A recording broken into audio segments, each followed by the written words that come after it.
السلام عليكم اخواتي، كنتمنى ان شاء الله تكونوا بخير وعلى خير. اليوم ان شاء الله جبت لكم واحد الوصفه اللي هي سهله مهله كيف ما كنقولوا، الحرشه في الفران او ممكن نسميوها حتى البسبوسه. ما فيهاش البيض وما فيهاش كثره المكونات، كتوجد بسرعه وكتجي رائعه جدا لا في الشكل ولا في المذاق ديالها. غادي نبداو ان شاء الله مباشره في التحضير، وغادي نحتاج لواحد الاناء اللي غادي نخلطوا فيه المكونات. نديرو فيه 500 غرام من السميده الرقيقه. هنايا من الأحسن نستعملو السميدة الرقيقة، وغادي نضيفو ليها قشور ديال الحامض أولا ممكن نعوضهم بسكر الفانيلا. عندي هنايا نصف ملعقة صغيرة من الملح، وكاس مع مرش ديال الزيت ما يعادل تقريبا 150 مليلتر. غادي نبداو نخلطو مزيان. من الأحسن هنايا نستعملو يدينا ونبسبسو السميدة باش كتشرب لينا داك الزيت كله، وبعد غادي نضيفو ليها باقي المكونات. عندي هنايا كأس إلا ربع من السكر تقريبا ما يعادل 125 غرام، والعصير ديال نص ليمونة ولا نص حامضة. النصف الثاني باقي غادي نستعملوه إن شاء الله. بعد مباشرة غادي نضيفو ليه نصف لتر من الحليب. هنايا الحليب من الأحسن ما يكونش بارد من الثلاجة، ونخلطو بالخلاط اليدوي. كما كتلاحظوا معايا المكونات اللي بسيطة في متناول الجميع، ما استعملناش البيض أو اليوغورت. نحاولوا نخلطو مزيان باش داك السكر اللي كيكون في الخليط يذوب ما يبقاش حبيبات. غيتبقى لينا اخر المكون هنايا هو الكيس ديال 16 غرام ديال الخميره ديال الحلوى، حتى هو غنخلطوه مزيان صافي. غيكون الخليط ديال الحرشه ديالنا واجد. في هذا الاثناء غادي نكونوا سخنا الفران على 180 درجه، غادي نشعلوا له من الفوق ومن التحت.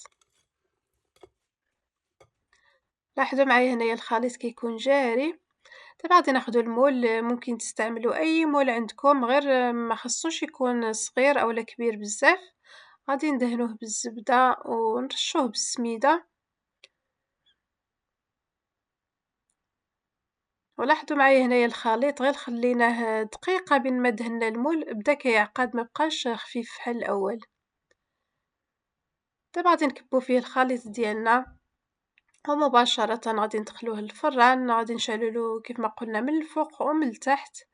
غادي نديروه في الرف الوسطاني ونخليوها تقريبا مدة نصف ساعة حتى 35 دقيقة، حتى كتحمر لينا وكتاخد لينا اللون الذهبي. وفي هذا الاثناء غادي نوجدو السيرو اللي غادي نسقيو به الحرشه ديالنا او البسبوسه ديالنا.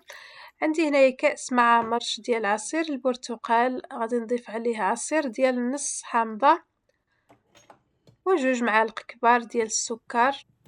غادي نخلطوا المكونات مزيان ونخليوها على نار هادئه تقريبا واحد 2 حتى 3 ديال الدقائق. غير كتبدا تطلع معاه الغليه صافي كنطفيو عليه وكنخليوه يبرد.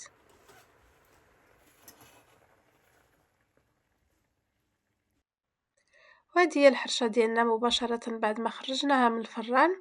دابا غادي نسقيوها بالسيرو اللي كيكون بارد كيف ما قلنا، وممكن تستغناو عليه اذا ما بغيتوش ديروا السيرو. ممكن دهنوا غير الوجه ديالها من الفوق بالكونفيتير ديال المشماش او الكونفيتير ديال البرتقال، وتزينوها على حسب الرغبه. بعد ما تشربات السيرو مباشره غادي نزينوها. عندي هنايا اللوز محمر ومهرمش، ممكن تزينوها بالكوكو. المعروف ان المذاق ديال الكوكو كيتواتى بزاف مع المذاق ديال الليمون. غادي نخليوها تبرد وغادي نقطعوها باش نشوفوها كيف جات من الداخل. وهذه هي الحرشه ديالنا اولا البسبوسه ديالنا بعد ما بردات قطعناها. فكيف ما كتلاحظوا معايا جات خفيفه ورطيبه ومنسبه من المذاق ديال الليمون. اصلا ملي كانت في الفران عطات النسمه ديال الليمون في الدار كلها ما شاء الله. فكنتمنى ان الوصفه ديال اليوم اللي هي وصفه خفيفه ما فيهاش كثره المكونات، كنتمنى انها تكون نالت الاعجاب ديالكم وتجربوها علاش لا، وتردوا عليا الخبر. وهكذا اخواتي غادي نكون وصلنا لنهايه فيديو وصفه اليوم.